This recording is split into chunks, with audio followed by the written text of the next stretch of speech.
তোমার ইষ্ট হচ্ছে মা। এই যে আত্মামানের কাছ থেকে তিনি মন্ত্র পেলেন, কৃপা পেলেন, বলে তোমার ইষ্ট হচ্ছে মা এবং তোমার পথ হচ্ছে তন্ত্র, তুমি ফিরে যাও।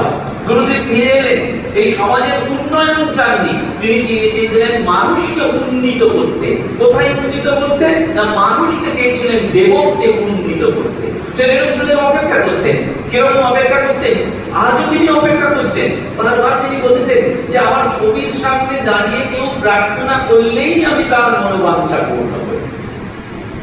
গুরুদেব বারবার বলেছেন, সত্যি কথা, এবং এটা টেস্টেড, ভেরিফাইড। এটা এমনি বলেছেন আর সেটা শুনেছেন কেউ আর তারপর লিখে দিয়েছেন তা কিন্তু নয়। আমরা জানি এই তন্ত্র সাধনার পথে এই গ্রন্থের একটি অনবদ্য ঘটনা রয়েছে সোমনাথ বাবুর জীবনে, যিনি পরবর্তীকালে জলসায় হয়েছিলেন। এই সোমনাথ বাবু গুরুদেবকে দর্শন করেছিলেন তার এক বন্ধুর বাড়িতে গিয়ে, এবং দর্শন করার পর তার মনে হয়েছিল, বাগজি সাহেবের বাড়িতে গিয়ে তিনি দর্শন করেছিলেন শ্রীযুক্ত সোমনাথ ব্যানার্জি, এবং দর্শন করার পরই তার মনে হয়েছিল গুরুদেবের কাছ থেকে দীক্ষা নেবেন, অর্থাৎ তিনি শিষ্যত্ব সমর্পণ করতে চেয়েছিলেন। এই সমর্পণ ছাড়া গুরু কৃপা আসে না। তিনি সমর্পণ করতে চেয়েছিলেন এবং সেই সমর্পণটি হয়েছিল এই কলকাতাতে একটি মন্দিরে তার দীক্ষা লাভ হয়েছিল। এবং তিনি প্রতি মুহূর্তে গুরুদেবের পরামর্শ নিয়ে চলতেন, গুরুদেবকে চিঠি লিখতেন। অর্থাৎ ওই যে গুরুর কৃপা কি বারবার তিনি অনুভব করছেন, তার চেতনার দরজা খুলে গিয়েছিল, তাই তিনি বারবার অনুভব করছেন গুরু নির্দিষ্ট পথেই তিনি এগোবেন। সেই জন্য বলে না যে এই গুরু সদ্গুরু পাবে তো তার বেদ পাতা হবে। যদি সদ্গুরু পেয়ে যাও তোমার মধ্যে আর কোনো ভেদাভেদ থাকবে না।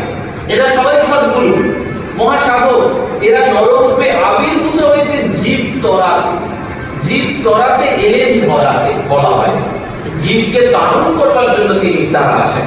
তো তিনি দীক্ষা দান করার পর, দীক্ষা পাওয়ার পর গুরুদেবের কাছে চিঠি লিখলেন। লিখলেন কি পড়বো? গুরুদেব লিখে দিলেন তোমাকে এই বিয়ে পাস করতে হবে। কোথায় পড়বো? তিনি থাকতেন বর্ধমানে, বলেন ওখানেই পড়ো। বিয়ে পাস করার পর তিনি জানতে চাইলেন এবার কি পড়বো? বলেন এবার তোমাকে ওকালতি পড়তে হবে, আইন পড়তে হবে। বলেন কোথায় পড়বো? বলে হুগলিতে পড়তে হবে। গুরুদেব পরিষ্কার চিঠিতে লিখে দিলেন হুগলিতে। ছিলেন বর্ধমানে, আসতে হচ্ছে হুগলিতে। তিনি স্বভাবতই ভাবলেন যে চিঠিতে লিখলেন আবার গুরুদেবকে, যে তখনকার দিনে বন্ধন ছিল না, লিখলেন যে বর্ধমানে পড়লে হয় না। গুরুদেব বলেন না, হুগলি লিখো। গুরু বাক্য অভ্রান্ত। যাকে দেখলেই মনের সংশয় দূর হয়ে যায়, যাকে দেখলেই মনে ভক্তি শ্রদ্ধা বাড়ে, যিনি আমার ইহকাল পরকালের সব দায়িত্ব নিয়ে বসে আছেন, আমার ভবনদীর পাড়ে কান্ডারি হয়ে বসে আছেন, সেই মহাসাধক মাতৃ সাধক শ্রী